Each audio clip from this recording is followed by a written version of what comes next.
Hello, my dear friends. Welcome to More Academy. I am sure that you have already gone through the important lecture about documentation in accountancy. Accounts documents are very important for the purpose of accountant because accountant cannot be everywhere where the transactions are happening. Business is not going to be at a single location. There are various functions of the business which go on happening at different locations. There can be purchases, there can be sales, there can be advertising, there can be traveling and conveyance, there can be tea and breakfast, there can be maybe hoteling, etc. So many different things are happening at different locations simultaneously at the same time. It is impossible for the accountant to be present at all these different locations. So what do? We specify that every person who is doing some transaction on behalf of the business must record that transaction in a document which is considered as accounting document. Those documents are then going to be submitted to the accountant who is sitting in his nice AC cabin, and then is going to use all these different documents for the purpose of creating the accounting records. सो जो journal अपने को सीखना है, जिसका अपने को entry सीखना है, उसके लिए सबसे इंपॉर्टेंट क्या रहने वाला है? उसके लिए सबसे इंपॉर्टेंट रहेगा आपका अकाउंटिंग डॉक्यूमेंट्स. अगर डॉक्यूमेंट्स रहेगा तो ही अकाउंटिंग एंट्री हो सकेगा. अगर डॉक्यूमेंट्स नहीं रहेगा तो अकाउंटिंग एंट्री नहीं हो सकेगा. Okay, I wanted to silent my phone, otherwise it would have given difficulties in recording. Okay, चलो let me start. So accounting documents are necessary for the accountant because unless it is available, accountant cannot record the transactions. Transactions कौन करेगा? Transactions business के अलग अलग employees करेंगे और recording कौन करेगा? रिकॉर्डिंग अकाउंटेंट करेगा. ट्रांजैक्शन करने वालों के ऊपर दो जिम्मेदारियां हैं. नंबर 1 ट्रांजैक्शन करो और नंबर 2 उसके साथ उसका अकाउंटिंग डॉक्यूमेंट जनरेट करो. और अकाउंटेंट के ऊपर जिम्मेदारी है अकाउंटिंग डॉक्यूमेंट को देखो और उसके हिसाब से अकाउंटिंग एंट्रीज ठीक से करो. तो अकाउंटिंग डॉक्यूमेंट मतलब क्या रहेगा? अकाउंटिंग डॉक्यूमेंट दो तरीके के रह सकते हैं. It can be either internal document और it can be external document. Internal document का मतलब क्या होता है? जो डॉक्यूमेंट हमारे बिजनेस ने ही, अकाउंटेंट जिस बिजनेस में काम कर रहा है उस बिजनेस ने अगर वो जनरेट किए रहेंगे तो उसको कहेंगे हम लोग इंटरनल अकाउंटिंग डॉक्यूमेंट. और जो डॉक्यूमेंट्स जिस बिजनेस में अकाउंटेंट काम कर रहा है उसने जनरेट नहीं किए बल्कि दूसरे किसी ने जनरेट करके अकाउंटेंट के पास दिए रहेंगे तो उसको हम कहेंगे एक्सटर्नल डॉक्यूमेंट. इसके पहले हमने इंटरनल डॉक्यूमेंट के अंदर एक जर्नल वाउचर सीखा था, फिर कैश वाउचर सीखा था और उसके बाद में हमने टैक्स इनवॉइस सीखा था. आज मैं आपको सिखाऊंगा रिसीट और सबसे इंपॉर्टेंट सिखाऊंगा चेक्स. चलिए फिर लेट अस स्टार्ट. सबसे पहले क्या देखना है अपने को? रिसीट. एकदम सिंपल चीज़. अगर हम कुछ देंगे, हम कुछ पे करेंगे तो हम लोग लिख के देंगे कि भैया हमने इतना पेमेंट किया है और सामने वाले के पास से साइन ले लेंगे कि उसको पैसा मिला हुआ है. आई रिपीट, अगर हम किसी को पेमेंट करेंगे तो हम लोग नंबर 1 वो चेक दे देंगे, नहीं तो कैश दे देंगे, गांधी बाबा का नोट रहेगा वो दे देंगे. और साथ में और एक चीज़ करेंगे, एक कागज़ बनाएंगे. उस कागज़ पे किसको पे कर रहे हो, कब पे कर रहे हो, किस वजह से पे कर रहे हो, किसने पे करने को बोला, किसने ऑथोराइज़ किया, इसका सबका हम लोग डिटेल्स पूरा करेंगे. और जिसको पैसा दिया हुआ है उसका साइन ले लेंगे कि हाँ मुझे पैसा मिल गया है. तो पे करते वक्त हम लोग क्या बनाते हैं? पे करते वक्त हम लोग बनाते हैं अपना कैश वाउचर. अब हम लोग दूसरी चीज़ कर रहे हैं, अभी हम लोग पे नहीं कर रहे हैं, अभी हम लोग रिसीव कर रहे हैं. Now some intelligent students will immediately ask, sir if we are paying then we prepare a payment voucher, then if somebody else is paying then they should prepare a payment voucher. Yes, very good, perfect observation. अगर हमने पे किया है तो हम लोग payment voucher बनाते हैं, तो किसी और ने पे किया है हमको तो वो पेमेंट वाउचर बनाएगा. हम क्यों कुछ बनाएं? एकदम परफेक्ट लॉजिक है. लेकिन अगर वो पेमेंट वाउचर बनाएगा तो बाद में वो अपना साइन उसके पेमेंट वाउचर पे ले लेगा और वो पेमेंट वाउचर उसके खुद के पास रहेगा, उसके खुद के अकाउंटेंट के पास चला जाएगा. So what is going to happen? Number 1, let us take an example that there is mister A and then there is mister B. Mister A has paid to mister B, तो mister A क्या बनाएगा? Payment voucher. और वो किसको देगा? अपने accountant को देगा. मिस्टर बी के पास क्या आ गई? कैश. वो कैश किसको देगा? अपने अकाउंटेंट को देगा. सो मिस्टर ए के लिए कैश का जाना इज अ ट्रांजैक्शन और पेमेंट वाउचर का आना इज एन अकाउंटिंग डॉक्यूमेंट.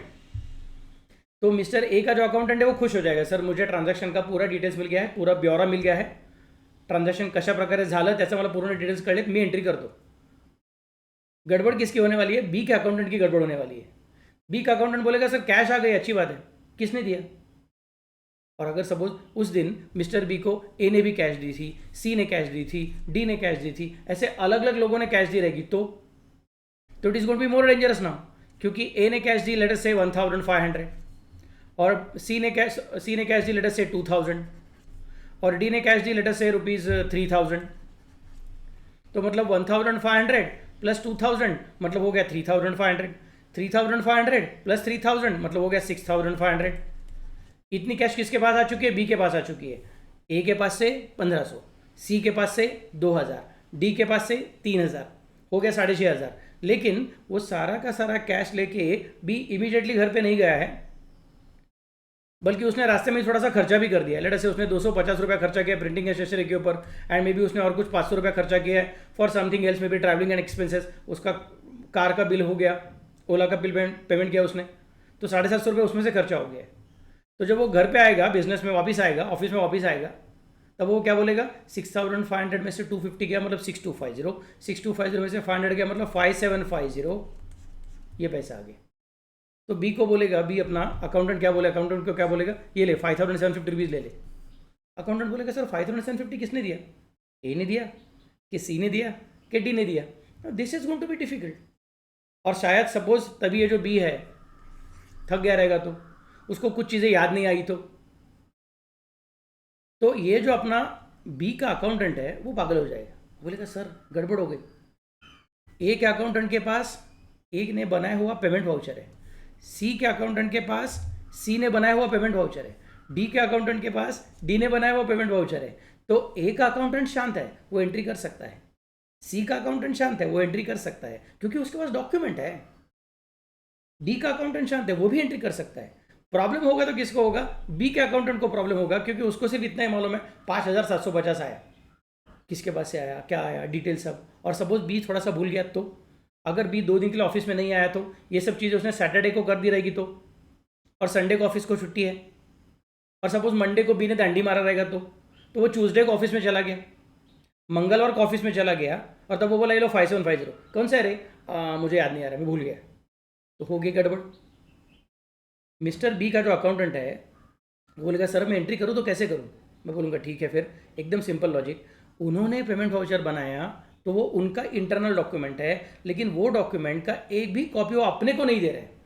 अगर सपोज ए के अकाउंटेंट ने, सी के अकाउंटेंट ने और डी के अकाउंटेंट ने उनका जो पेमेंट वाउचर बनाया हुआ है उसका सपोज डुप्लीकेट कॉपी बनाया रहेगा, कार्बन कॉपी बनाया रहेगा, और एक कॉपी सपोज बी को दिया रहेगा, तो फिर बी अपने अकाउंटेंट को बोल सकता है देख बाबा मैंने कुछ नहीं बनाया तो भी क्या हुआ, उनके अकाउंटेंट ने कुछ ना कुछ तो बनाया था, और जो बनाया था उसका एक कॉपी मुझे दिया था, तो ये कॉपी ले ले और तो ट्रांजेक्शन कर ले।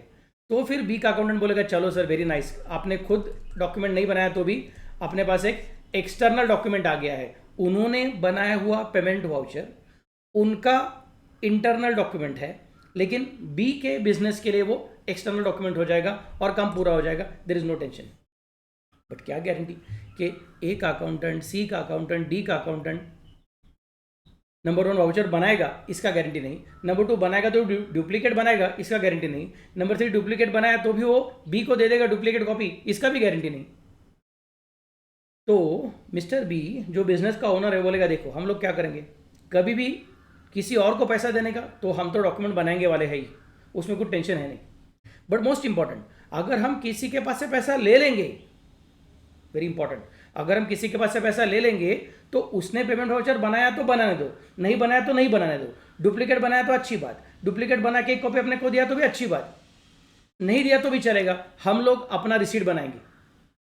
पैसा जाता है तब एंट्री करेंगे, और पैसा जाने के टाइम हम लोग वाउचर बनाएंगे। तो when we are paying at the time will prepare payment voucher, and when we are receiving at that time we'll prepare receipt, फिर से वाउचर बोलने की जरूरत नहीं, फिर रिसीट। तो मतलब क्या होगा, जब हम पे कर रहे हैं तभी हमारा पेमेंट वाउचर बनेगा, और हमारा पेमेंट वाउचर बन गया मतलब हमारा इंटरनल डॉक्यूमेंट है, हम अपने अकाउंटेंट को दे सकते हैं। सिमिलरली जब हम लोग रिसीव कर रहे हैं, पैसा अपने को मिल रहा है, उस वक्त भी हम क्या करेंगे, उस वक्त हम लोग रिसीट बनाएंगे और वो अपने अकाउंटेंट को दे देंगे। अपने अकाउंटेंट के पास क्या आ जाएगा साथ में, और एक बार इंटरनल डॉक्यूमेंट। सपोज सामने वाले ने अगर अपने को पेमेंट वाउचर तभी डुप्लीकेट कॉपी बना के दे दिया, हम बोलेंगे ठीक है, हमारे रिसीट के साथ उसको स्टेपल करेंगे और स्टेपल करके अकाउंटेंट को देंगे। मतलब उसके साथ भी कन्फर्मेशन आ गया कि ये जो पैसा आ गया है, ऐसा बी सर ने बोला हुआ है, बी नाम के आदमी ने बोला हुआ है कि भाई यहाँ पैसा आ चुका है करके, उसका एक प्रूफ है। Third party also saying that हाँ उन्होंने पैसा दिया हुआ है, so it's a good thing now. नहीं सर उनका डॉक्यूमेंट आ गया, हम लोग नहीं बनाएंगे, ऐसा कंटा लाग करने का नहीं। किसी भी हालत में अपना सिस्टम ठीक से रहना चाहिए। बाकी के लोगों ने किया तो फिर मैं रिकॉर्ड करूंगा, बाकी के लोगों ने नहीं किया तो मैं रिकॉर्ड नहीं करूंगा, ऐसा पागलपन करने का नहीं। अपने को बिजनेस बड़ा बनाना है, अपने को शायद इस बिजनेस में बैंकर के पास से लोन लेना है। अगर बिजनेस हम बड़ा कर सके तो हमको उसका शेयर कैपिटल इशू करना है, अगर हो सके तो हमको उसका आईपीओ निकालना है। अगर आईपीओ निकालेंगे तो इन दैट केस अपने पास दुनिया भर के लोगों का पैसा आ सकता है, वो अपने कंपनी में इन्वेस्ट कर सकते हैं। लेकिन कब इन्वेस्ट करेंगे, जब अपनी कंपनी स्ट्रांग रहेगी, अपने सिस्टम्स बराबर से चलते रहेंगे, तो लोगों को कंपनी के ऊपर विश्वास रखने को ईजी होता है। इसके लिए हम लोग अपना सिस्टम बराबर से बनाएंगे। जब पे करते हैं तभी हम लोग क्या करेंगे, पेमेंट वाउचर बनाते हैं। जब रिसीव करते हैं तभी हम लोग क्या करते हैं, रिसीट बनाते हैं। This is all the simple thing which we are going to go for. तो अब मैं क्या बोल रहा हूं, अब मैं कौन से ट्रांजेक्शन को देख रहा हूं, अब मैं पेमेंट के ट्रांजैक्शन की बात नहीं कर रहा हूं, अब मैं रिसीट के ट्रांजैक्शन की बात कर रहा हूं। मैं ये नहीं बोल रहा हूं कि सामने वाले के पास से अपने को कुछ एक्सटर्नल डॉक्यूमेंट नहीं आएगा, आया तो अच्छी बात, हम ले लेंगे और ऊपर से अपना भी इंटरनल डॉक्यूमेंट बनाएंगे, उसको स्टेपल करेंगे और बाद में फाइलिंग को दे देंगे, तो it will be easy. Confirm हो जाएगा कि मैंने भी बोला है और सामने वाले ने लिख के भी दिया हुआ है, तो अच्छी बात है। This is what we are going to do. So receipt is prepared by the business when money is coming in the business. I repeat, receipt is prepared by the business when money is coming in the business. Okay? So हमको अभी check करना है receipt कैसे बनेगा। अभी यहाँ पे भी कुछ कुछ चीज़ें सिंपल है जो हमने पहले देखा था पेमेंट के टाइम, वैसे की वैसी रहेंगी। कौन सा पॉइंट रहेगा देखो ज़रा, कि सबसे पहले रिसीट के ऊपर कौन रिसीव कर रहा है उस बिजनेस का नाम प्री प्रिंटेड रहना चाहिए। आई रिपीट, कौन रिसीव कर रहा है उस बिजनेस का नाम प्री प्रिंटेड रहना चाहिए। उसके अलावा रिसीट का नंबर जो रहेगा वो भी प्री प्रिंटेड रहना चाहिए। It is necessary that the receipt number should be pre printed. Date obviously pre printed रहने वाली नहीं है और जीएसटी नंबर जो है वो प्री प्रिंटेड रहना चाहिए। So this is going to be, just a minute, मुझे उसको पेन में कंप्लीट करने दो। हाँ जी, यस यस, येलो कलर पे लाल कलर अच्छा दिखेगा ना, ठीक है। तो receipt number is going to be pre printed. Date obviously जिस दिन पैसा आएगा उस दिन का डेट हाथ से डालना पड़ता है, ये प्री प्रिंटेड नहीं रहेगा। GST number is going to be pre printed. जो बिजनेस पैसा ले रहा है, जिसको पैसा मिल रहा है, जो ये रिसीट बना रहा है, वो अपना नाम प्री प्रिंटेड डाल देगा, अपना एड्रेस भी डाल के रखेगा, पिन कोड सब चीज़ें डाल के रखेगा। तो ये बेसिक चीज़ होगी। नेक्स्ट, उसके बाद में क्या करेगा, एक कॉमन फॉर्मेट मेंटेन करेंगे, लिखेंगे received with thanks from messrs, मतलब किसके पास से मिल रहा है उसका नाम यहाँ पे डालना पड़ेगा। The person who is paying, the business who is paying, उसका नाम यहाँ पे आएगा। A sum of rupees so and so, rupees भी रह सकता है या फिर डॉलर्स रह सकता है या फिर पाउंड्स रह सकता है, that's a different story. A sum of rupees so and so, यहाँ पे क्या रहेगा तुम्हारा, amount will be mentioned here in words. फिर कैसे मिला है, either by cash or by cheque or by demand draft or by NEFT or by RTGS, national electronic funds transfer, नहीं तो रियल टाइम ग्रॉस सेटलमेंट। मैंने और दो नया फुल फॉर्म बता दिया लास्ट लेक्चर में, याद है ना क्या कैसे क्या था। आईएफएससी कोड का मतलब बताया था, ई एंड ओ का मतलब बताया था अगर याद रहेगा तो, ओके। जीएसटी का नंबर बताया था, एचएसएन का मतलब बताया था। वैसे अभी आज क्या बताया मैंने, डीडी मतलब क्या रहे, डिमांड ड्राफ्ट। दिल्ली दूरदर्शन नहीं, डीडी मतलब demand draft, okay. And NEFT मतलब क्या है, एनईएफटी मतलब national electronic fund transfer. RTGS मतलब क्या है, रियल टाइम ग्रॉस सेटलमेंट। ये उसके अलग अलग फुल फॉर्म है, अपने को याद रखने के हैं, okay. So sum of rupees so and so, either by cash, cash मिली रहेगी तो बाकी सबको कट करो। चेक मिला रहेगा तो कैश को कट करो, डीडी एनईएफटी आरटीजीएस को कट करो। डीडी मिला रहेगा तो कैश और चेक को कट करो और एनईएफटी आरटीजीएस को कट करो, डीडी को रहने दो। ऐसा जो चाहिए उसको रखने का है, बाकी लोगों को कैंसिल करना है। फिर अगर कैश रहेगी तो नंबर का जगह अपने आप ब्लैंक हो जाएगा, नॉट एप्लीकेबल हो जाएगा, क्योंकि कैश का तो नंबर देने का जरूरत नहीं है। चेक रहेगा, डीडी रहेगा, एनईएफटी आरटीजीएस रहेगा तो उसका ट्रांजैक्शन आईडी रहता है, वो ट्रांजैक्शन आईडी यहाँ पे लिखना पड़ेगा तुमको। चेक का नंबर लिखना पड़ेगा, नहीं तो डीडी का नंबर लिखना पड़ेगा, नहीं तो एनईएफटी आरटीजीएस का नंबर लिखना पड़ेगा। डेटेड सो एंड सो, कौन से दिन का है, क्योंकि कभी कभी क्या रहेगा, पैसा आज दिया रहेगा लेकिन चेक से दिया रहेगा, और चेक आज का डेट का नहीं रहेगा, अगले डेट का रहेगा। I hope you remember in my first topic I had discussed about post dated cheques and ante dated cheques. तो अगर अगले दिन का या फिर अगले महीने का या फिर अगले हफ्ते का चेक दिया रहेगा तो चेक का डेट क्या है, डीडी का डेट क्या है लिख के रखने का है। एनईएफटी आरटीजीएस तो इमीडिएटली ट्रांसफर होता है, there is no problem. But cheque में, डीडी में आपको अगले दिन का डीडी मिल सकता है, डीडी भी नहीं हो सकता है। चेक में ऐसा होता है कि पोस्ट डेटेड चेक अपने को मिल सकता है। Drawn on so and so bank, मतलब कौन से बैंक का चेक है, कौन से बैंक का डीडी है, कौन से बैंक के पास से एनईएफटी आरटीजीएस आया है, वो लिखना पड़ेगा। बाद में इन पार्ट और फुल पेमेंट और बिल नंबर सो एंड सो, कौन से बिल के खिलाफ आपको पैसा मिल रहा है। कभी कभी ऐसा रह सकता है कि बिल रहेगा 1 लाख रुपए का और अभी दिया रहेगा उसने 20,000 रुपया, तो इन दैट केस इसका मतलब अभी तक 80,000 रुपया आने का बाकी है। तो 80,000 के बारे में क्या बोलना पड़ेगा, तो 80,000 will be considered as amount not at received, मतलब this is not full payment, this will be considered as part payment. Receipt में क्या लिखेंगे, received with thanks from messrs XYZ a sum of ₹20,000 by cash, तो number dash हो जाएगा, dated dash हो जाएगा, drawn on dash हो जाएगा in part payment of bill number so and सो। अगर 1 लाख रुपए का बिल है, पूरा 1 लाख दिया रहेगा, तो हम बोलेंगे ठीक है, फिर यहाँ पे पार्ट को कट करना पड़ेगा, फुल को टिक मार्क करना पड़ेगा, बोलेंगे in full payment of bill number so and सो। कभी कभी ऐसा भी रहता है कि 1 लाख रुपए का बिल है और 99,500 रुपीज़ दे दिया है, 500 रुपये पेंडिंग रखा है, लेकिन बोलते हैं मैं 500 रुपये देने वाला नहीं हूँ। हम भी बोलते हैं ठीक है चलो सर, आप पुराने कस्टमर हो, 500 रुपये छोड़ दिया। तो क्या बोलना पड़ेगा, बिल कितने का है, 1 लाख रुपए का, लेकिन हाथ में कितना आया 99,500, तो फिर से बोलना पड़ेगा यहाँ पे क्या रे, इन पार्ट नहीं, पार्ट को कट करना पड़ेगा, इन फुल पेमेंट ही बोलना पड़ेगा। फिर बाद में 500 रुपये का डिफरेंस आएगा उसके अकाउंट में, तभी उसको डिस्काउंट करके बोलना पड़ेगा। आई होप यू रिमेंबर, मैंने बोला था आपको cash discount and trade discount, first topic important terms, उसके अंदर ये पॉइंट आया हुआ था कि कैश डिस्काउंट का मतलब क्या है और ट्रेड डिस्काउंट का मतलब क्या है। तो ये कैश डिस्काउंट बन जाएगा, उसके बारे में एंट्री कैसे करने का बाद में सिखाने वाला हूँ, टेंशन मत लो। बट अभी याद रखने का है कि हम लोग फुल सेटलमेंट कर रहे हैं कि पार्ट सेटलमेंट कर रहे हैं, ये बताना पड़ता है। मतलब पूरा पैसा आया ऐसा बोल रहे हैं कि पूरा पैसा नहीं आया ऐसा बोल रहे हैं, वो बताना पड़ेगा। फिर रुपीज़ इन फिगर्स यहाँ पे आएगा, इधर वर्ड्स में था, इधर फिगर्स है, ओके। फिर बाद में रेवेन्यू स्टैंप लगा दो, उसका साइन कर दो, रिसीवर का सिग्नेचर, ओके। ये जो तुम्हारा जगह है स्टैम्प का, उतना पूरा पूरा स्टैम्प लगा दो और इसका साइन कर दो, बाबा ये मैंने अक्रॉस द स्टैम्प साइन करने का पैसा मिल गया करके। और ये बहुत इंपॉर्टेंट चीज़ है, subject to realisation of cheque. अगर चेक से पेमेंट आता है, अगर चेक से पेमेंट आता है तो you have to be more careful, क्योंकि कभी कभी उसने चेक दे दिया, हमने रिसीट बना के दे दिया और नीचे ये सेंटेंस नहीं लिखा रहेगा, तो प्रॉब्लम हो सकता है। सपोज उसके बैंक अकाउंट में पैसा नहीं रहेगा तो वो चेक डिसऑनर हो जाएगा, तो हम फिर से उसके बिजनेस में चले गए, उसको बोला भैया ऑफिस में, भैया पैसा देना, बोलते सर आपने रिसीट दिया ना, पैसा मिल गया करके, तो अभी काहे को पैसा मांग रहे, फिर से मत मांगो।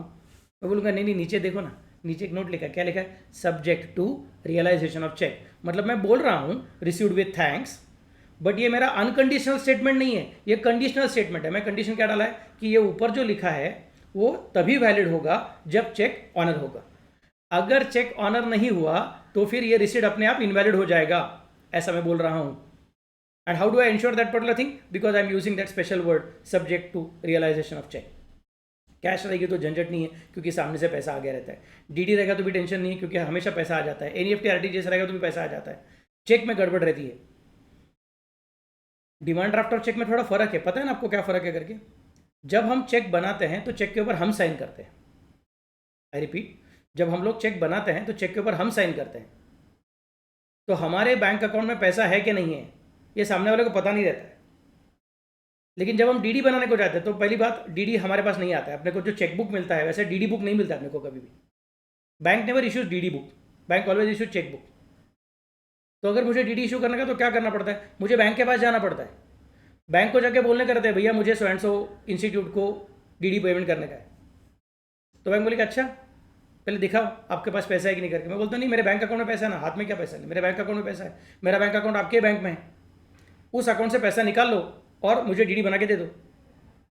फिर बैंक मैनेजर, ठीक से सुनिए मैं क्या बोल रहा हूँ, आपका चेकबुक का जो चेक का लीव्स है उसमें से एक भी चेक नहीं निकाला जाएगा, बल्कि बैंक मैनेजर के पास एक चेक बुक रहेगा, उसको डिमांड ड्राफ्ट का बुक बोलते हैं। बुक नहीं रहेगा, वो कंप्यूटर प्रिंट आउट आता है आजकल तो डॉट मैट्रिक्स प्रिंटर के हिसाब से। बैंक मैनेजर फिर उसमें से पेमेंट का एक चेक बना के देगा, एक इंस्ट्रूमेंट बना के देगा और उस पर बैंक मैनेजर साइन करेगा, आपके अकाउंट में से पैसा निकाल के लेगा और बाद में वो एक प्रिंट आउट निकाल के देगा आपको, उसमें वो साइन करेगा। फिर वो साइन किया हुआ जो कागज़ का टुकड़ा है वो दिखने के लिए चेक के जैसा है, बट इस पर तुम लोग साइन नहीं करने का, इस पर बैंक मैनेजर ने साइन किया है और वो सामने वाले को दे देने का। तो सामने वाले को पता है कि बैंक मैनेजर ने इनके अकाउंट से पैसा निकाल के रखा है, साइड में निकाल के रखा हुआ है, और जब ये डीडी हम बैंक के पास देंगे तो बैंक अपने को पैसा दे देगा। मतलब डीडी डिसऑनर होने वाला नहीं है, चेक डिसऑनर हो सकता है। इसके लिए हम क्या बोलते हैं? Subject to realisation of cheque. I am repeating again, cheque के बारे में याद रखो, cheque is prepared by us, signed by us. So when we are preparing the cheque, when we are writing the cheque and we are giving it to other party, तो सामने वाले party को पता नहीं है कि सचमुच में बैंक अकाउंट में पैसा है कि पैसा नहीं है। इसके लिए लिख के रखते हैं subject to realisation of cheque. जब हम डीडी से पेमेंट करने को जाते हैं तो हम लोग अपने चेकबुक में से एक भी कागज का पन्ना फाड़ नहीं सकते हैं, हमको बैंक मैनेजर के पास जाना पड़ता है। एक तो उसको अपने पास की कैश देनी पड़ती है, बोलना पड़ता है ये लो कैश और इसके बदले में डीडी दे दो, नहीं तो मेरा अकाउंट है उसमें मेरा पैसा पड़ा हुआ है, उसमें से पैसा निकाल के ले लो और मुझे डीडी दे दो। फिर वो डीडी पे बैंक मैनेजर ही साइन करेगा और बाद में वो अपने को देगा, फिर हम लोग सामने वाले को देंगे, सामने वाला बैंक में जाएगा और बैंक मैनेजर उसको पैसा दे देगा। मतलब वहाँ पे टेंशन नहीं है कि पैसा है कि नहीं है, पता नहीं, क्योंकि साइन किसने किया? बैंक मैनेजर ने किया। डीडी पे साइन कौन करेगा? बैंक का मैनेजर। और चेक पे साइन कौन करेगा? अब हम लोग खुद साइन करेंगे, जिसका चेकबुक है वो खुद साइन करेगा। So these are the basic points to be kept in mind. इसके लिए जब चेक से पैसा आता है तो बाद में झंझट नीचे, इसलिए नीचे हमने सेंटेंस डाल के रखा है। कौन सा वाला? Subject to realisation of cheque. Okay, very good. तो फिर अभी चेक कितने तरीके के रहते देखना पड़ेगा। तो what we have seen now, internal document में हमने क्या क्या देखा? नंबर 1 जर्नल वाउचर, जिसमें डेबिट किसको करना है, क्रेडिट किसको करना है, दोनों बताना पड़ता है। फिर क्या देखा हमने? कैश वाउचर, जिसमें पेमेंट हमेशा कैश से ही होने वाला है, मतलब क्रेडिट हमेशा कैश को ही करना है, डेबिट किसको करने का वही बताना पड़ता है। नंबर 3, फिर हमने देखा टैक्स इनवॉइस, जब गुड्स बेचते हैं, जो बेचता है वो टैक्स इनवॉइस बनाता है, परचेस करने वाला टैक्स इनवॉइस नहीं बनाता है, बेचने वाला हमेशा टैक्स इनवॉइस बनाता है। फिर क्या हमने देखा? रिसीट, जो पैसा रिसीव करता है वो रिसीट देता है, और रिसीट के ऊपर सब डिटेल्स लगा कर रखता है कि कैश से दिया कि चेक से दिया, चेक से दिया रहेगा तो कौन से बैंक का चेक, कौन से दिन का चेक, चेक का नंबर क्या है, ये सब चीज़ों का भी डिटेल्स देकर रखेगा। एनईएफटी है क्या, आरटीजीएस है कि डीडी है, वो सब चीज़ें देख के होगा। So this is how the receipt is prepared, this is an internal document. Now let us consider a different document called as cheque. ये मेरा ही अकाउंट है, तो मेरे अकाउंट का चेक मैं आपको दिखा रहा हूँ। This is from ICICI bank. So here you can see that this is the name of the bank, ICICI bank. उधर फिर उसका ब्रांच है, ब्रांच का एड्रेस है, और उधर एक कुछ तो देख कर रखा है, देखो IFS कोड, IFSC बोला तो चलता है, या फिर IFS कोड बोलो। IFSC कोड बोलने की जरूरत नहीं है, क्योंकि वो क्या अपना इंडियन फाइनेंशियल सेटलमेंट कोड, ऐसा बेसिक लॉजिक है उसका। Okay, Indian financial system code. So यहाँ पे तुम्हारा एक कोड मिलने वाला है, IFSC का कोड रहेगा। यहाँ पे डेट डालने के लिए जगह बना के रखा हुआ है, पे समथिंग समथिंग। देखो यहाँ पे सेंटेंस कैसे है? पे। तुम लोग बैंक मैनेजर को इंस्ट्रक्शन दे रहे हो, ऑर्डर दे रहे हो कि इसको पैसा दो, that is what is called as pay. Please pay नहीं, we are not making a request, we are giving an order to the banker, pay so and so. Okay, पे हुम, तो यहाँ पे किसको पे करने का है उसका नाम लिखो, कितना पे करने का है, हाउ मच, वो यहां पे वर्ड्स में लिखो, फिर यहां पे फिगर्स में लिखो, बाकी कुछ मत लिखो। किस लिए पे कर रहे हो और वो सब लिखने की जरूरत नहीं है। उसके लिए तुमको क्या करना पड़ेगा? पेमेंट वाउचर बनाना पड़ेगा, और उस पेमेंट वाउचर पे लिखना पड़ेगा कि हमने चेक नंबर, ये है अपना चेक नंबर, कौन सा है ये देखो, पहला जो 6 डिजिट रहता है वो चेक नंबर रहता है, first 6 digits are cheque number. Okay, उसके बाद में जाते हैं, उसको बोलते हैं MICR कोड।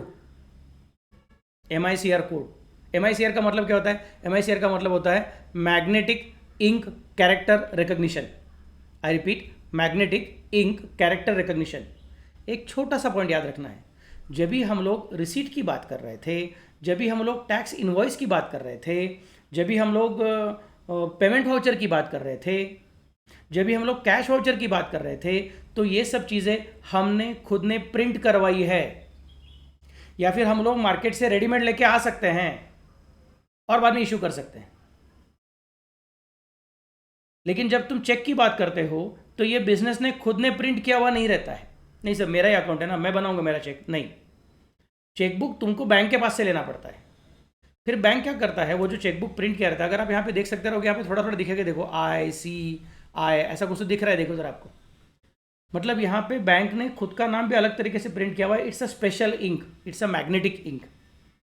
इसका क्या फ़ायदा होता है, यहाँ पे जो साइन करना है ना, यहाँ पे जो साइन करने का जगह है, ओके, तो ये साइन करने के वहाँ पे अगर सपोज किसी ने कुछ गड़बड़ कर दिया, ब्लेड से चेंज कर दिया, यहाँ पे रुपीज़ इन फिगर्स है, लिखा था 10,000, तो बाद में ब्लेड से क्या कर दिया, कॉमा हटा दिया, ये एक को हटा दिया, यहाँ पे 0 डाल दिया और 1,00,000 कर दिया, तो यहाँ पे स्क्रिबलिंग हो गया है, वो मैग्नेटिक इंक का टेक्सचर खराब हो जाता है। इसकी वजह से फिर बाद में बैंक बोलेगा सॉरी ये चेक को हम ऑनर करने वाले नहीं है, नाम चेंज कर दिया, डेट चेंज कर दिया, अमाउंट चेंज कर दिया, सिग्नेचर मैच नहीं हुआ, तो ये बैंकर को कैसे समझेगा, क्योंकि जब तुम स्क्रिबलिंग करते हो तो मैग्नेटिक इंक पूरा पूरा खराब हो जाता है।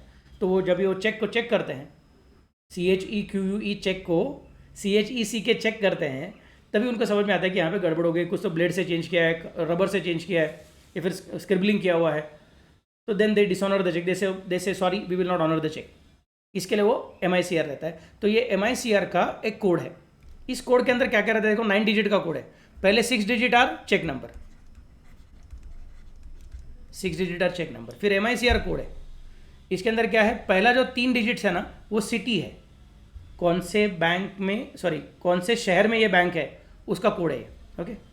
उसके बाद में नेक्स्ट 3 डिजिट्स आर बैंक का कोड, ये electronic clearing system created by RBI, NEFT RTGS के लिए IFS कोड लगेगा, आई रिपीट कंफ्यूज मत होना, NEFT या फिर RTGS, इसके लिए क्या लगेगा, IFS कोड लगेगा। और चेक से पेमेंट करने का है, चेक को क्लियर करने का है, तो MICR कोड लगेगा। ये दोनों सिस्टम्स किसने कंट्रोल किए हैं, RBI ने कंट्रोल किया, but this system is MICR system is for what, for clearing the cheque, and this system NEFT RTGS is for the purpose of helping you to do online bank transfer. Online bank transfer के लिए IFS code लगेगा, और check से payment करने का है तो MICR code लगेगा। ये बैंक ने प्रिंट किया हुआ रहता है, तुमको टेंशन लेने की जरूरत नहीं है। MICR कोड आपने जो चेक दिया है वो अल्टीमेटली RBI के इलेक्ट्रॉनिक क्लियरिंग सिस्टम में चला जाता है, मशीन से चेक होता है कि भाई ये चेक कौन से बैंक है, कौन से बैंक है वगैरह। तो उसको कैसे समझेगा, उसके लिए कोड यूज़ करते हैं। पहला 3 digit city, next 3 digit bank, मतलब कौन से बैंक का है, ICICI बैंक का है, SBI का है, तो उसके हिसाब से चेंज होगा, and last 3 digits are the branch last 3 digits are the branch. इस तरह से वो MICR का कोड बनता है। तो RBI का जो मशीन रहेगा, जो वो चेक को स्कैन करता रहेगा, उसको फट से समझेगा, अच्छा ये फर्स्ट 3 डिजिट सिटी का है 411, इसका मतलब ये क्या रहेगा, ये पूना का बैंक है। ब्रांच कौन सा, बैंक कौन सा है, 229 मतलब ICICI बैंक है, और 003 बोला, इसका मतलब ये कौन सा ब्रांच है, ये शिवाजी नगर ब्रांच है। तो ओके, फट से समझ में आया बाबा कौन सा शहर का, कौन से बैंक का कौन सा ब्रांच है, फट से समझ में आ गया मशीन को, मशीन उसके हिसाब से आगे का काम करना चालू करेगा। फिर उसके आगे क्या रहता है, उसके आगे रहता है तुम्हारा अकाउंट नंबर। ये जो आगे के 6 डिजिट है, first 6 digit are cheque number, उसके आगे के 9 डिजिट आर MICR कोड, उसके आगे के 6 डिजिट आर अकाउंट नंबर। इस अकाउंट नंबर के अंदर आप देखोगे तो ये जो है ना, इधर का देखो ना 2043 बोल के रखा हुआ है, तो इधर भी देखो 2043 502043 502043, ये जो मेरा इधर अकाउंट नंबर करके दिखा हुआ है, वो अकाउंट नंबर यहाँ पे फिर से आ जाता है। तो RBI का जो इलेक्ट्रॉनिक क्लियरिंग सिस्टम का मशीन है ना, वो स्कैन करता है फटाफट से चेक को, और तब वो क्या करता है, पहले बोलते हैं चेक नंबर क्या है, अच्छा ठीक है चेक नंबर समझ में आ गया, दूसरा क्या है, फिर ये MICR का कोड क्या है, मतलब कौन से शहर का, कौन से बैंक का, कौन सा ब्रांच, इसका बात होता है। बाद में उस ब्रांच के अंदर का कौन सा अकाउंट, उसका बात होता है। ये सब पता चल गया, फिर बाद में लास्ट में आता है transaction code, okay, transaction ID कि ये कौन सा ट्रांजैक्शन है, मतलब हर एक ट्रांजैक्शन के लिए इतना सब चीज़ें RBI का क्लियरिंग सिस्टम चेक करता है। फिर मैं क्या करने वाला हूँ, ये चेक पूरा भरने वाला हूँ और सामने वाले को दे दूंगा। DDMM करके बोल के रखा है। अभी यहाँ पे एक छोटा पॉइंट है, यहाँ पे और ऑर्डर लिखा हुआ है, कोई कोई जगह पे यहाँ पे और बेरर लिखा रहता है। Sometimes the cheque can be pay dash dash or bearer. अभी यहाँ पे दूसरा चेक कौन सा मैंने दिखाया, पे डैश डैश और ऑर्डर, ऐसा करके लिख के रखा हुआ है। सर उससे क्या फर्क पड़ता है, this is basically bearer check. अगर मुझे बेरर चेक बनाने का है तो इसका मतलब मैं ये और ऑर्डर शब्द को कट कर दूंगा। आई रिपीट, अगर मुझे इस चेक को बेरर चेक बनाने का है तो मैं क्या कर दूंगा, और ऑर्डर इस शब्द को कट कर दूंगा।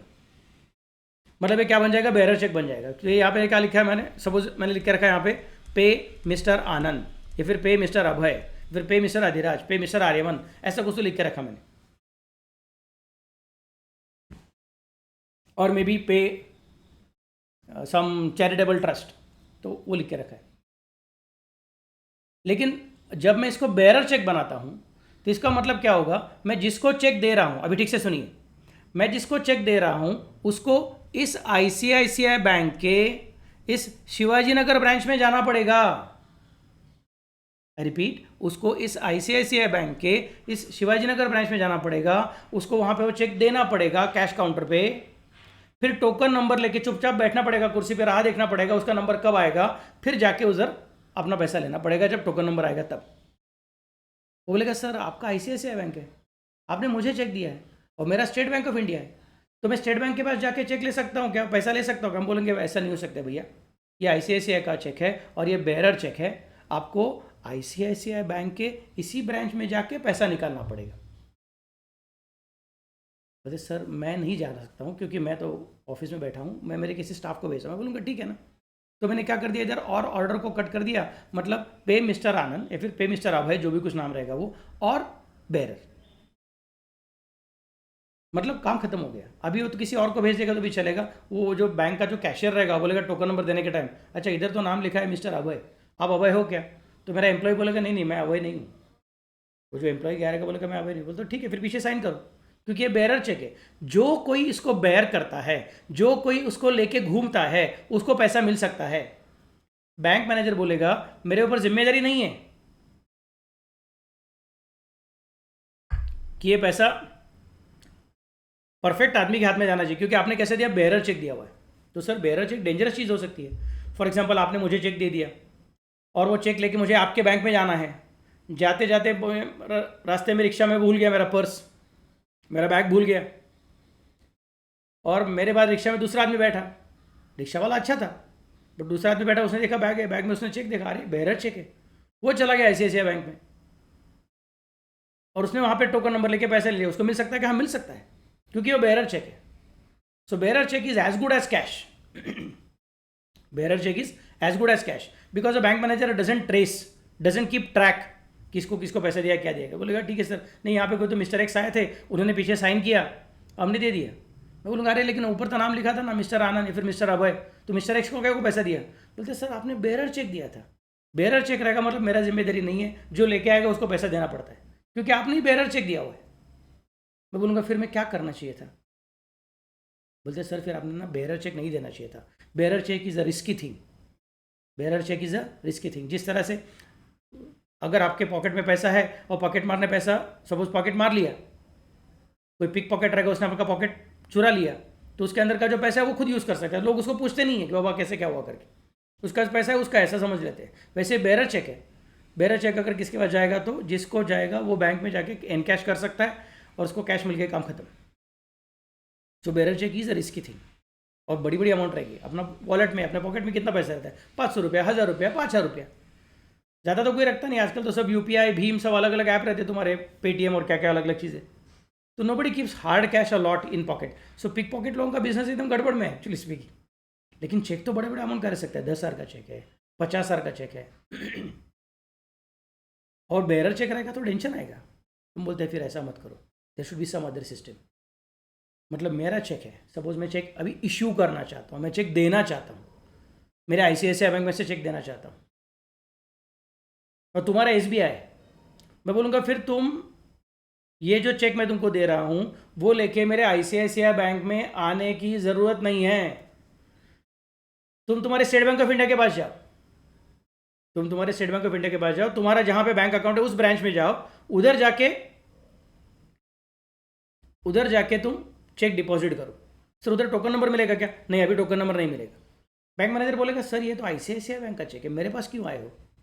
तो तुम बोलने का नहीं सर आप ठीक से देखो, भले ही ये आईसीआईसीआई बैंक का चेक है तो भी यहाँ पे क्या करके रखा हुआ है, यहाँ पे करके रखा हुआ है 2 पैरेलल लाइन।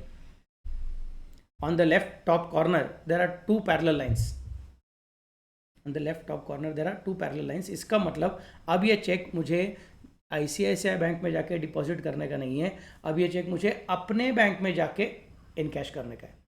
तो आप मुझे टोकन नंबर दे दो। बैंक मैनेजर बोलेगा सर आपने बराबर बताया कि यहाँ पे 2 पैरेलल लाइन ड्रॉ किया है, मतलब आपको अभी ICICI बैंक में जाने की ज़रूरत नहीं है, आप मेरे पास है, अच्छी बात है, लेकिन मैं आपके हाथ में कैश नहीं दूंगा। अब टोकन नंबर का सिस्टम नहीं चलेगा। अब आपका जो स्टेट बैंक ऑफ इंडिया का अकाउंट रहेगा, उस अकाउंट में पैसा जमा हो जाएगा, आपके हाथ में कैश नहीं आएगी, आपके अकाउंट में पैसा जमा हो जाएगा। तो तुम बोलोगे सर मतलब क्या? मतलब अगर तुमको चाहिए तो खुद के अकाउंट से पैसा विड्रॉ करो, जाओ ATM में जाओ, ATM कार्ड डालो, पैसा विड्रॉ करो, नहीं तो खुद के अकाउंट से फिर से बार विड्रॉल स्लिप निकालो और उससे पैसा निकालो, दैट इज ओके। बट ये चेक के बदले में टोकन नंबर लेके लाइन में खड़ा रह के बाद में आराम से पैसा लेने का, ये ओवर द काउंटर कैश नहीं मिलने वाला है। Because now this is a cross cheque, this will get credited, this will get accumulated, this will get transferred in your own bank account.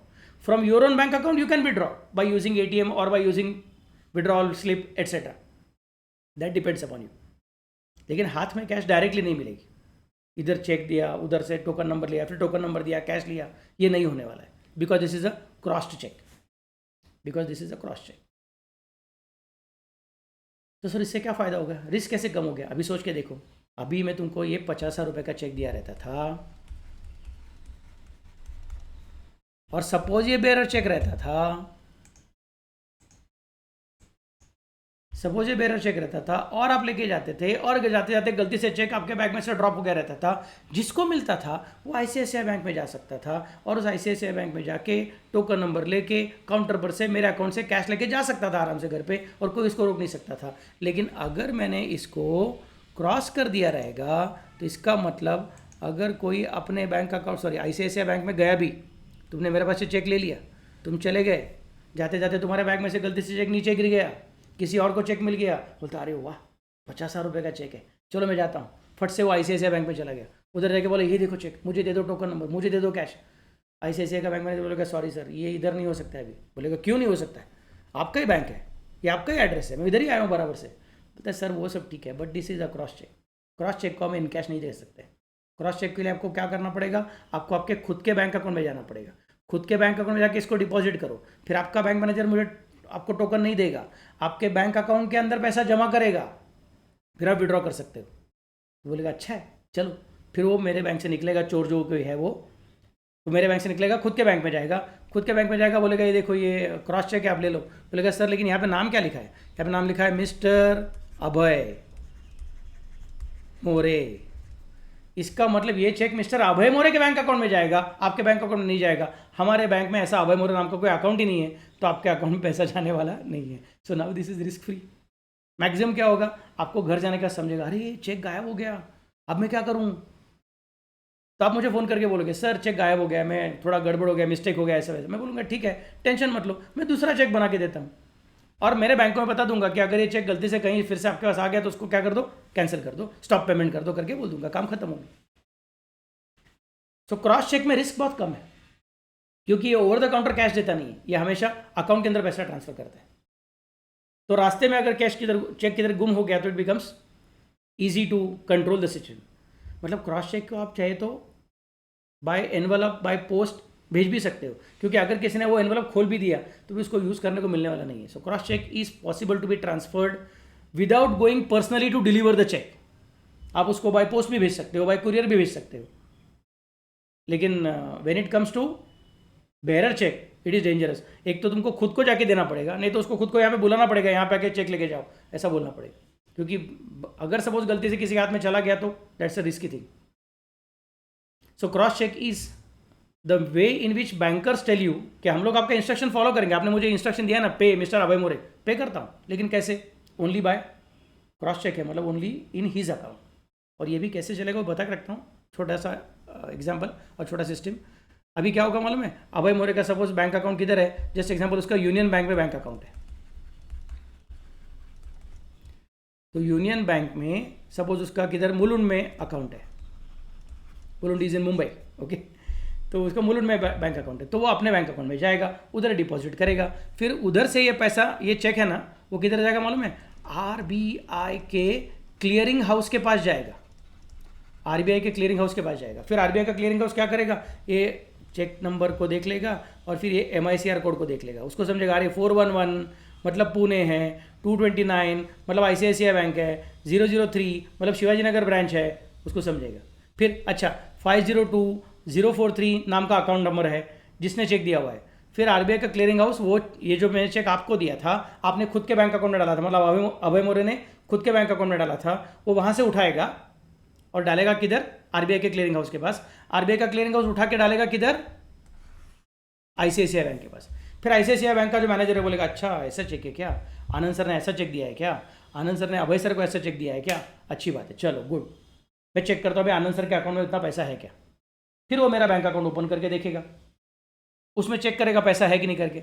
अगर पैसा रहेगा तो बोलेगा हाँ हाँ पैसा है, ये सब बराबर है बाबा, डेट बराबर है और नाम ठीक है और रुपीज़ भी बराबर, ये मैच हो रहा है, सिग्नेचर भी मैच हो रहा है, सब कुछ बराबर है, तो मैं अभी आनंद सर के अकाउंट से पैसा निकालता हूँ। ऐसा कौन बोलेगा, ICICI का बैंक मैनेजर। किसको बोलेगा, RBI के क्लियरिंग हाउस को। फिर RBI का क्लियरिंग हाउस किसको बोलेगा, यूनियन बैंक के मैनेजर को बोलेगा अरे पैसा आ गया रे। फिर यूनियन बैंक का मैनेजर अभय सर के बैंक अकाउंट में पैसा ट्रांसफर कर देगा और ICICI का बैंक मैनेजर मेरे अकाउंट से पैसा निकाल के लेगा। This is how the system works for cross cheque. ये सिस्टम पूरा होने को कभी कभी 3 दिन लगता है, आउटस्टेशन चेक रहेगा तो 7 दिन भी लग सकता है, विद इन सेम सर्कल रहेगा तो 3 दिन में हो सकता है, नहीं तो 7 दिन भी लग सकता है। तो ऐसा जब तुम्हारा टाइम लगता है, इसके लिए क्या होने वाला है मालूम है, अगर अभय सर ने अभी क्या कर दिया, स्टेट बैंक में चले गए, यूनियन बैंक में चले गए, मुलुंड के ब्रांच में चले गए, खुद के बैंक अकाउंट में चले गए, उधर जाके बोले ये लो चेक, बैंक मैनेजर ने बोला सर क्रॉस चेक है, अभय सर बोलते ठीक है डाल दो मेरे अकाउंट में, और बाहर चले गए ATM सेंटर में, ATM में जाके पैसा निकालने का कोशिश किया, पैसा नहीं मिलेगा फट से, क्योंकि अभी तक चेक क्लियर नहीं हुआ है। अब वो चेक बैंक मैनेजर क्या करेगा, स्कैन करेगा, किसके पास भेजेगा, RBI के क्लियरिंग हाउस के पास। फिर RBI का क्लियरिंग हाउस चेक करेगा 4112290003 मतलब किधर, फिर कौन सा बैंक अकाउंट, फिर उसके हिसाब से मेरे बैंक को बताएगा, मेरा बैंक RBI को बताएगा, सब चेक करने के बाद पैसा है कि नहीं करके फिर बोलेगा हाँ पैसा ले लो। फिर RBI का क्लियरिंग हाउस यूनियन बैंक को, इसको कम से कम 3 दिन लगता है, इसके लिए चेक से पेमेंट इमीडिएटली नहीं होता है। फिर 3 दिन के बाद में अभय सर को पैसा मिल जाएगा, फिर अभय सर खुद के ATM में जा सकते हैं, उधर से पैसा निकाल सकते हैं, तब तक नहीं निकाल सकेंगे। I hope it is clear now how cross checks are useful. So let me go back here. This is an example of which check? This is an example of bearer check. Okay, this is an example of bearer check. देखो क्या बोलता है bearer check। अगर इसको मुझे bearer करने का तो क्या करना पड़ेगा, ये शब्द को मुझे कैंसिल करना पड़ेगा बस। तो क्या बन गया, नाम जिसका है उसको दे दो, नहीं तो जो bearer रहेगा उसको दे दो, काम खत्म। ओके, और अगर मैं आगे जाता हूँ और ये और ऑर्डर शब्द को कट नहीं करता हूं तो अपने आप क्या बन जाएगा कि ये जो चेक है मैंने यहां पे लिख के रखा रहेगा mister Abhay, but mister Abhay can specify that I want to give it to mister Rakesh, just example.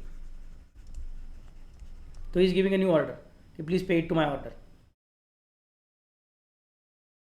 Possible है, बट ये अभी भी क्या है, बेयरर चेक जैसा ही है, क्योंकि ये ओवर द काउंटर कैश मिलने वाला है। अभी अगर लेफ्ट साइड में 2 पैरेलल लाइन ड्रॉ किया तो क्या बन जाएगा, तो बन जाएगा क्रॉस चेक। मतलब ये अभय सर को क्या करना पड़ेगा, खुद के बैंक अकाउंट में जाके पैसा डिपॉजिट करके 3 दिन के लिए राह देखना पड़ेगा और तब जाके पैसा पूरा मिल जाएगा। लेकिन अगर सपोज, सुनो ठीक से मैं क्या बोल रहा हूँ, मैंने जो 50 रुपये पे किया है, कितना रे, 50,000। सो नींद नहीं आ रही ना रे, हाँ कंटाला मत करना, मस्त लॉजिक चालू है अपना, बहुत होशियार बच्चे हो तुम लोग, रोज़ रात को पढ़ाई करने का। आज का डेट क्या है, लेटर से 9th of August 2023। ओके, पे कौन, अभय मोरे। ऐसा चेक मैंने बनाया और नीचे साइन कर दिया मैंने मेरा, हो गया, चेक अभय सर को दे दिया। लेकिन अभय सर को 50,000 रुपये की ज़रूरत नहीं है अभी, अर्जेंटली कैश उनको नहीं चाहिए बैंक अकाउंट में। इतने में क्या हुआ, अभय सर ने ऑलरेडी सपोज उनके पास कुछ तो फर्नीचर का काम करके लिया था और फर्नीचर के काम का उनको पेमेंट करने का था, उसका अमाउंट एग्जैक्टली 50,000 रुपया था, एग्जैक्टली 50,000। तो अभय सर ने क्या सोचा, अभी सबसे पहले आनंद सर ने अपने को चेक दिया है, ये मुझे बैंक में डालना पड़ेगा, फिर ये मेरे बैंक अकाउंट में जमा होगा, उसको 3 दिन लगेंगे, उसके बाद में फिर मैं फर्नीचर वाले को फिर से नया चेक दे दूंगा, फिर वो खुद के बैंक अकाउंट में लेके जाएगा, फिर वहां से फिर से RBI का क्लियरिंग हाउस, काम बढ़ते जाएगा। तो उसको बेचारे को शायद 6 दिन के अंदर पैसा मिलेगा, बट उसको जल्दी पैसा देने का है। तो अभय सर ने क्या कर दिया मालूम है, ये चेक के ऊपर लिख दिया endorsed in favour of endorsed in favor of Praveen some whatever it is, Praveen may be क्या बोलेंगे, प्रवीण, चलो मोरे ही कर देते हैं, प्रवीण मोरे, ओके, लिख दिया। चेक के बैक साइड पे लिखेंगे ऐसा, endorse in favour of Praveen More. तो अभी क्या होगा मालूम है, अभी अभय सर को खुद के बैंक अकाउंट में जाने की जरूरत नहीं है। अब ये चेक जिसके और मेरा सिग्नेचर है, जिसके और अभय सर का नाम है, और अभय सर ने पीछे लिख दिया है endorse in favour of Praveen More और खुद का साइन कर दिया है। अब ये चेक प्रवीण मोरे के हाथ में चला गया, प्रवीण मोरे खुद के बैंक अकाउंट में जाएगा, जो शायद स्टेट बैंक ऑफ इंडिया के पास जाएगा। तो स्टेट बैंक ऑफ इंडिया बोलेगा मिस्टर प्रवीण मोरे, हाथ में तो कैश मिलने वाली नहीं, आपके अकाउंट में पैसा जमा होगा, हो जाएगा। तो अभी 3 दिन के अंदर प्रवीण मोरे को पैसा मिल जाएगा। This is called as endorsement, ENDORSEMENT। Endorsement मतलब ट्रांसफर, एंडोर्समेंट मतलब ट्रांसफर। तो 6 दिन का टाइम है और 2 चेक का जरूरत था, वो खत्म हो गया। मेरा चेक अभय सर को, अभय सर का चेक फर्नीचर वाले को जरूरत नहीं है। मेरा चेक अभय सर को दिया है, अभय सर ने उसको खुद के बैंक अकाउंट में डिपॉजिट ही नहीं किया, उसको एंडोर्स कर दिया प्रवीण के नाम से, प्रवीण ने खुद के बैंक में डिपॉजिट किया, फिर उसके बैंक से आरबीआई का क्लियरिंग हाउस से मेरे बैंक में ऐसा करके क्लियर हो गया, 3 दिन के अंदर खत्म, प्रवीण को जल्दी पैसा मिल गया। This is good. और सपोज प्रवीण को नहीं चाहिए रहेगा सपोज उस दिन, तो उसको सपोज लकड़ी वाले को और पॉलिश वाले को और कलर वाले को पेमेंट करने का रहेगा, तो वो उसी चेक को किसी और को बोल देगा। फिर उसके नीचे जहाँ पे अभय सर ने लिखा रहेगा पीछे endorse in favour of Praveen More and Abhay sir का सिग्नेचर, उसके नीचे प्रवीण बोलेगा एंडोर्स इन फेवर ऑफ कौन, महेश और समथिंग लाइक दैट, और खुद का साइन कर देगा। फिर महेश डिपॉजिट करेगा। मतलब बहुत सारे चेक के पन्ने यूज करने का जरूरत ही खत्म हो गया। This is called as endorsement, this system is called as endorsement. Cross cheque में भी ये चल सकता है, there is no problem. So cross cheque थोड़ा सा क्या हो गया, रिस्क फ्री है, लेकिन फिर भी ये बेरर जैसा बनते जा रहा है, क्योंकि दूसरे को मिला, तीसरे को मिला, तीसरे को मिला, सिर्फ नाम लिखना पड़ता है, साइन करना पड़ता है, और उसके अकाउंट में पैसा जमा होगा, हाथ में कैश नहीं आएगी। सो this is a very beautiful system which is design. लेकिन सपोज अगर मुझे ऐसा चाहिए कि अभय सर को मैंने चेक दिया है, उन्होंने खुद नहीं यूज करना चाहिए, खत्म, खुद के बैंक अकाउंट में डालो, एंडोर्स करने का नहीं, तो मैं बैंक मैनेजर को कैसे बता सकता हूं कि इसको एंडोर्स करने का नहीं है? तो मैं क्या करूंगा, इसमें ऐसा 2 लाइन ड्रॉ करूंगा और यहां पे लिखूंगा अकाउंट पेई। क्या बोलूंगा, अकाउंट पेई। अगर मैंने लिख दिया 2 लाइन के बीच में अकाउंट पेई, तो समझ जाने का अभी ये चेक अभय सर को खुद के बैंक अकाउंट में ही डालना पड़ेगा, जिसका नाम मैंने यहाँ पे लिखा रहेगा, जो भी कोई पर्सन रहेगा वो यहाँ पे क्या रहेगा, लेट अस से अभय मोरे, जिसका नाम लिखा रहेगा उसको अभी कंपलसरी खुद के बैंक अकाउंट में डालना पड़ेगा। तो फर्नीचर वाले को सामने को पेमेंट करने का क्या करना पड़ेगा, रुकना पड़ेगा, बाबा रुको, अभी आनंद सर का चेक में डिपॉजिट किया है, 3 दिन लगेगा, क्लियर होगा, उसके बाद मैं मेरा चेक बनाऊंगा और आपको दूंगा, फिर बाद में और 3 दिन लगेगा, बट कुछ नहीं कर सकता क्योंकि आनंद सर ने कैसा चेक दिया है, अकाउंट पे ही चेक दिया है। मतलब ये बेरर तो है ही नहीं, बट ये एंडोर्सिएबल भी नहीं है, बेरर तो है ही नहीं और ये एंडोर्सिएबल भी नहीं है। इसको बोलते हैं account payee cheque, pay the money in the account of the person whose name is written here, nobody else's account, इसको बोलते हैं अकाउंट पे चेक। ओके, सो आज हमने बहुत सारा चीज़ें सीखा। नंबर 1 हमने क्या देखा कि सामने वाले ने अपने को डॉक्यूमेंट दिया रहेगा, तो भी हम लोग अपने डॉक्यूमेंट बनाना चालू रखने का रहता है। इसके लिए सामने वाले ने पेमेंट वाउचर बना के खुद के अकाउंटेंट को दिया रहेगा, तो भी हम लोग क्या बनाएंगे, अपना रिसीट वाउचर बना के रखेंगे। सेकेंड पॉइंट, फिर हमने चेक के अलग अलग तरीके देखे। चेक मतलब क्या था, bearer cheque, order cheque, cross cheque और अकाउंट पे चेक, ऐसे 4 अलग तरीके देखे। फिर मैंने आपको कुछ तो नई चीज़ बता के रखी कि वो चेक में MICR नाम का चीज़ रहता है। MICR का मतलब क्या है, मैग्नेटिक इंक कैरेक्टर रिकॉग्निशन। ये स्पेशल टाइप का इंक है, जो ग्रीन कलर का इंक आपको दिख रहा है ना, मैंने जो लाल कलर से किया वो नहीं, उसके पीछे बैकग्राउंड में जो ग्रीन कलर का इंक दिख रहा है, that is a special ink, that is not a normal ink, that has magnetic particles. So if somebody does some scribbling, the ECS system can immediately understand कि यहाँ पे कुछ तो गड़बड़ है, तो वो चेक बैंकर कभी ऑनर करने वाला नहीं है। एक बहुत अच्छा पिक्चर है, catch me if you can, अपना वो कौन, लियोनार्डो दी कैप्रियो करके है, बहुत मस्त पिक्चर है, बहुत मस्त पिक्चर है, स्टीवन स्पीलबर्ग ने बनाया हुआ पिक्चर है। हो सके तो जरूर से देखना, मेरे ख्याल से नेटफ्लिक्स पे है, अमेजॉन प्राइम पे रहेगा नहीं रहेगा मुझे पता नहीं, बट बहुत अच्छा पिक्चर है, जरूर से देख लेना। वो तभी का पिक्चर है जब ये MICR इंक का यूज़ नहीं होता था, तो वो किस तरह से चेक्स को खुद ज़्यादा प्रिंट करता है, बैंक का चेक्स खुद बना के रखता है और उसको यूज़ करके लोगों के अकाउंट से पैसा निकाल लेता है। ऐसा उसका पूरा स्टोरी है, बहुत मस्त स्टोरी है। और बाद में फिर that person became the consultant to the police department of America and then he help America to ensure that their banking system is going to be more stable. Real life story को उन्होंने picturise किया है, बहुत अच्छा picture है। But अभी तो वो करना ज़रा डिफिकल्ट है, क्योंकि अभी बैंक्स कौन सा इंक यूज़ करते हैं, MICR इंक यूज़ करते हैं। और फिर वो MICR इंक के बाद में जो नीचे का वाइट स्ट्रिप रहता है उसमें 3 अलग अलग या फिर 4 अलग अलग नंबर रहते हैं। पहला नंबर इज चेक नंबर, दूसरा नंबर इज MICR कोड, तीसरा number is bank account number and चौथा नंबर इज ट्रांजैक्शन ID। और मैंने आपको ये भी सिखाया, उसके अंदर पहला 3 मतलब सिटी रहता है, नेक्स्ट 3 मतलब बैंक रहता है, नेक्स्ट 3 मतलब ब्रांच रहता है। ऐसा अलग अलग चीज़ें आपने को सिखाया हुआ है, ये आपको किसी भी बुक में फट से मिलने वाला नहीं है। I am very sure that you are concentrating properly and studying with me. जितना आप मेरे साथ पढ़ाई करोगे उतना आपको मैं अलग अलग नया नया चीज़ बता के रखूँगा। आज मैंने आपको ये भी बताया कि चेक और DD में क्या फ़र्क रहता है। चेक के ऊपर हम साइन करते हैं और DD के ऊपर बैंकर साइन करता है। ये सब चीज़ें पता रहेगी तो आपको अकाउंटेंट का काम भी ठीक से करने को होगा, और बिजनेस एक्चुअली चलता कैसे है, अपने देश की ये सिस्टम चलती कैसे है, वो भी ठीक से समझने को हो जाएगा। And then you are going to become a good professional. Okay, so thank you very much. आज के लिए इतना ही काफ़ी है, बहुत अलग अलग चीज़ें सिखाई मैंने। कल फिर से मिलेंगे, कल अगला पॉइंट देखेंगे जर्नल के बारे में। Okay, so thank you, bye bye, take care.